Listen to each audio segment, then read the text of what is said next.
Illegal crossings at the southern border are down for the fifth straight month, according to the Department of Homeland Security. Border Patrol agents apprehended just over 56,000 migrants in July. That's a 32% drop from June.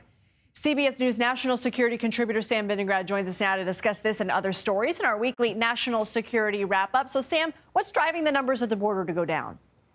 Well, Lindsay, just to recap, as you mentioned, CBP reported that encounters have dropped to 56,408 irregular migrants encountered at our southwest border in the month of July. Just to put that in context, last December, there were 250,000 encounters, so massive drop here. I am told, based on my conversations with DHS officials, that the decreases are affecting all nationalities. Now, what's driving this? Numbers have been decreasing over the last 5 months, but in June, President Biden issued a proclamation that really curtailed asylum processing between ports of entry at our southwest border. Since that proclamation was issued in June, encounters have dropped 55%. Now, a key question here is whether encounters will drop below 1,500 over a 7-day average. If they do, the curtailment on most asylum processing will be lifted. Another positive outcome of this news is that CBP has shared that in light of these decreases in encounters, they're able to focus on other critical priorities, like, for example, counter fentanyl. So overall, a very positive development on our southwest border. Let's turn to the Israel-Hamas war. Ceasefire talks wrapped up Friday. A senior administration official says they're now in the end game, but I mentioned where Hamas stands. What's the status of these negotiations and what happens next? Well, after a flurry of diplomatic activity, Israel, along with mediators Israel, Egypt, and Qatar, met in Doha Thursday and Friday. Hamas did not directly participate, but they are in touch with mediators. These discussions served to present mediators the opportunity to present a bridging proposal to Israel. And we are told that negotiations among senior officials will resume at the end of next week.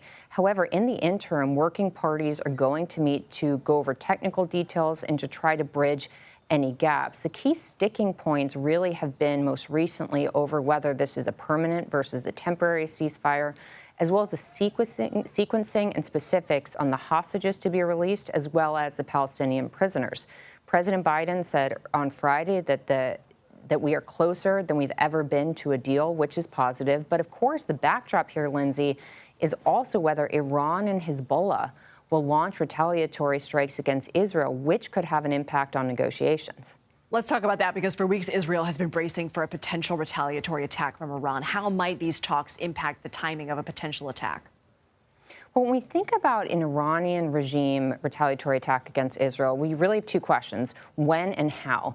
When it comes to the timing of a retaliatory attack, the administration deployed 3 former colleagues of mine, 3 of Biden's top Middle East advisors, to the region this week to engage and work on the ground, and potentially also via their presence to forestall an Iranian strike against Israel. CBS has also reported the U.S. assessment that Iran does not want to disrupt the ceasefire negotiations. So Iran may wait at least till the end of next week before they make a move. Now, when we think about how Iran may respond, they could respond via military means or covert action means, and those aren't mutually exclusive. Remember, Iran has the largest ballistic missile arsenal in the Middle East.